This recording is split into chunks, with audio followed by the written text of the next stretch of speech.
Emeka Ajayi stood by the tall windows of his sleek Ikoyi apartment, watching the twinkling Lagos city lights below. He was 38 years old, a wealthy businessman with a vast empire spanning oil and tech industries. To many, he had it all: power, prestige, a stunning mansion, and the kind of cars that drew admiring glances wherever he went. But none of it filled the hollow ache inside him. Twice married and twice burned by heartbreak, Emeka had long given up on love. His father, a stern man obsessed with legacy and control, had taught him to prioritize success over emotions. Now Emeka's sole focus was securing his family name, an heir to carry the Ajayi legacy forward. But with no wife or child in sight, time was slipping away. Meanwhile, across the bustling city near CMS, a very different life unfolded.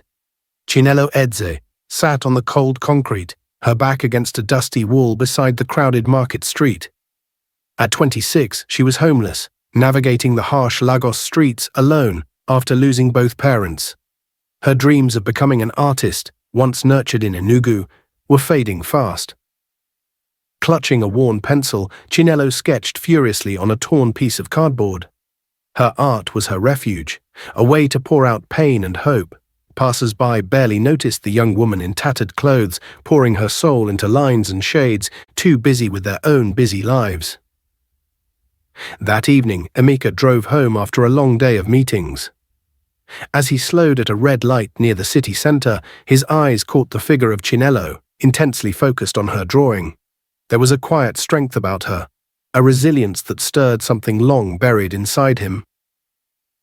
Without realizing why, Emeka turned his car around and parked nearby. He rolled down his window and called out, "Hey, you!"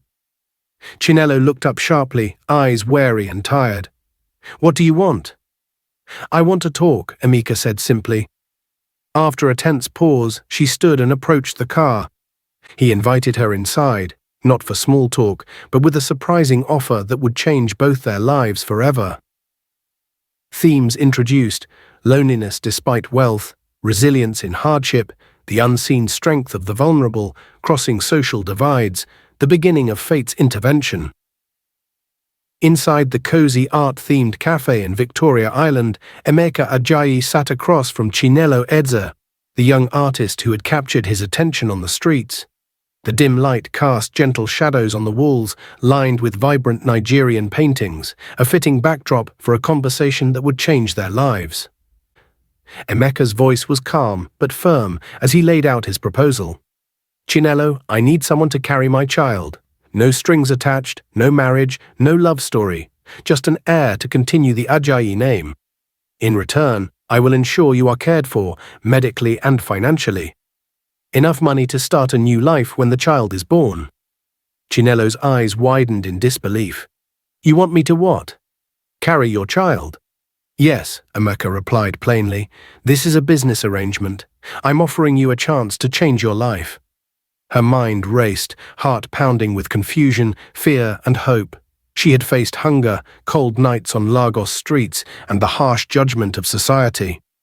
Could she trust a wealthy man whose world seemed so distant from hers? Was this an opportunity or a trap? "Why me?" Chinelo finally asked, voice trembling but defiant. "I saw your strength on the streets," Emeka said softly. "You carry pain but still stand tall. That's the kind of person I want by my side in this." Chinelo let out a bitter laugh. "You don't know anything about me." "I don't," Emeka admitted, "but I want to." The weight of her past, being orphaned, struggling alone, and the art dreams slipping away, weighed heavily. She imagined returning to that life of uncertainty and despair. Could she walk away from this offer and risk everything again? After a long silence, she said quietly, "I need time." Emeka nodded. 24 hours. After that, the offer stands or it's gone. As Chinelo left the cafe, the Lagos night buzzed around her. She was at a crossroads between survival and dignity, between fear and hope. The next morning, Chinelo woke up on a hard park bench, the chilly Lagos dawn wrapping around her like a cold reminder of her harsh reality. Thoughts of Emeka's offer churned in her mind. The idea of carrying a child for a stranger felt strange, even frightening. But the prospect of escaping the streets and rebuilding her life pulled her forward. With trembling hands, she made her way to the cafe in Victoria Island where she had met Emeka. Her heart pounded with every step, a mix of hope and fear. Emeka was already there, sitting at the same corner table, calm and expectant. When Chinelo arrived, their eyes met, and she spoke firmly, "I'll do it."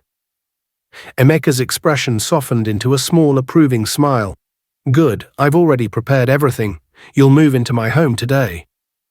Chinelo blinked, overwhelmed. "Today? Isn't that too fast?" He shook his head. "I don't waste time. You'll sign the contract tonight. It will detail everything, your responsibilities and mine. You'll be well taken care of." The drive to Emeka's mansion in Ikoyi was surreal for Chinelo. Towering buildings gave way to wide, quiet streets lined with palm trees and grand homes. When the gates to the mansion swung open, Chinelo gasped. Marble floors, glittering chandeliers, and spacious rooms filled with Nigerian art surrounded her. She felt out of place, a small girl from the streets in a palace. Emeka showed her to a spacious bedroom overlooking the garden. The crisp white sheets and soft bedspread felt like a dream. "This is your home now," he said gently. As she touched the fabric, Chinelo whispered, "It doesn't feel real." "It's real," Emeka assured her. "You'll get used to it." Before leaving, Emeka mentioned his assistant, Mr. Okoro, would bring the contract that evening. Chinelo sat on the bed, her mind swirling. Was she ready for this new chapter? Her past was heavy, but this could be the fresh start she desperately needed. Life inside Emeka Ajayi's Ikoyi mansion was a world apart from the bustling streets Chinelo Eze had known. The grand halls, marble floors, and polite but distant staff made her feel like a guest in a museum rather than at home. Yet the mansion's art studio, filled with paints, canvases, and brushes, became a sanctuary for Chinelo, a place where her creative spirit could breathe again. One morning she discovered a small note on the studio table in Emeka's neat handwriting. "You mentioned you love to paint. I thought this might help." The simple gesture pierced the distance between them. For a man so reserved, Emeka's kindness felt surprisingly personal. Though their interactions were mostly brief and businesslike, updates on medical appointments, shared meals, something unspoken began to grow between them. One evening, as they sat across from each other in the grand dining room, Emeka's usual cold demeanor softened. "You've been through a lot, haven't you?" he asked quietly. Chinelo nodded. "Life hasn't been kind, but it's made me strong." Emeka's eyes reflected admiration. "Strength is something I respect." They talked long into the night, sharing pieces of their past, Emeka's estranged relationship with his controlling father, Chinelo's dreams stolen by hardship. For the first time, two broken souls found unexpected comfort in each other's company. Weeks passed and Chinelo's belly began to show. A doctor's appointment confirmed what she suspected. She was pregnant. Not just with one child, but twins. The news stirred a mixture of awe and fear in both. The contract they signed felt suddenly heavier, the reality of their arrangement more profound than either had imagined. As the babies grew inside her, Chinelo found herself whispering to them in the quiet studio, her love deepening despite the shadows of doubt. Emeka, too, started to spend more time with her, his cold exterior cracking, just enough to reveal glimpses of care and concern. Yet, beyond the walls of the mansion, a storm was gathering. Emeka's sister, Titi, and ex-wife, Funke, watched with suspicion and jealousy, ready to challenge Chinelo's place in the family. Despite the fragile bond growing between Emeka and Chinelo, the walls of the Ikoyi mansion echoed with whispers of suspicion and disdain. Titi Ajayi, Emeka's protective older sister, was convinced Chinelo was a threat to their family's honor. With a sharp tongue and a sharper mind, she set out to expose what she saw as Chinelo's deceit. Titi's first move was to hire a private investigator to dig into Chinelo's past. Within days, files arrived revealing Chinelo's troubled history, a criminal record from her youth, expulsion from art school, and a life spent surviving on Lagos's harsh streets. To Titi, these documents were proof that Chinelo was unworthy of the Ajayi name and Emeka's trust. Meanwhile, Funke Adeyemi, Emeka's polished ex-wife and Titi's close ally, re-entered the mansion with calculated charm. Claiming she had reconsidered their past, Funke began to rekindle old memories with Emeka, her presence stirring old doubts in his mind. One evening, Titi confronted Emeka, slamming a folder onto his desk. "You're letting this woman ruin everything. She's here for your money and legacy, not love. Open your eyes." Emeka's patience frayed, but he stood firm. "This is my life, and Chinelo is here because I chose her. If you can't accept that, perhaps you need to reconsider your role in my affairs." Unfazed, Titi continued her campaign, planting seeds of doubt in Emeka's mind. Yet Emeka found himself drawn to Chinelo's honesty and resilience, seeing in her a strength he admired. Chinelo, meanwhile, felt the cold winds of hostility. The mansion, once a haven, now felt like a battlefield. Funke's subtle jabs and Titi's icy stares made every day a challenge. Still, Chinelo clung to her growing love for the twins and the fragile hope of belonging. One quiet evening in the art studio, Emeka opened up to Chinelo about his father's harsh legacy, how control and ambition had driven a wedge between them. Chinelo shared her own scars from abandonment and loss. In that vulnerable moment, their shared pain forged a deeper connection. But outside, the forces aligned against them gathered strength, threatening to shatter the fragile peace. The tension in the Ikoyi mansion was palpable. Yet, amid the storm of suspicion and interference, Emeka and Chinelo found moments of solace and understanding that deepened their bond beyond the original agreement. Emeka had uncovered the details of Chinelo's troubled past, the youthful mistakes, the hardship, the painful losses, and instead of turning away, he saw her courage and resilience. One afternoon, in the quiet of the art studio, he confronted her gently. "Why didn't you tell me everything?" he asked softly. Chinelo's eyes brimmed with tears. "I was afraid you'd see me as damaged, as someone unworthy." Emeka took her hand, his voice steady but kind. "Your past doesn't define you. It's the strength to keep going that matters, and you have plenty of that." For the first time, Chinelo felt truly seen, not as a contract or a shadow of her past, but as a woman of worth. Meanwhile, the emotional walls Emeka had built around himself began to crumble.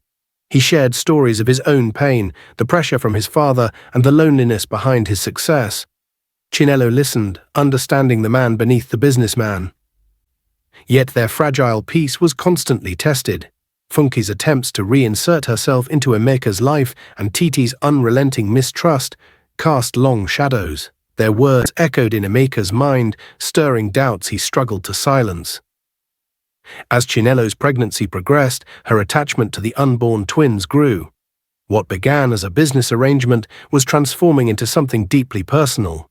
She found herself talking softly to her babies, painting with renewed passion, and hoping for a future she once thought impossible. One evening, as they walked in the garden under the Lagos stars, Emeka spoke quietly. "You've changed me, Chinelo. I don't know what the future holds, but I want you to know, I care for you." Chinelo smiled, heart fluttering with hope and fear.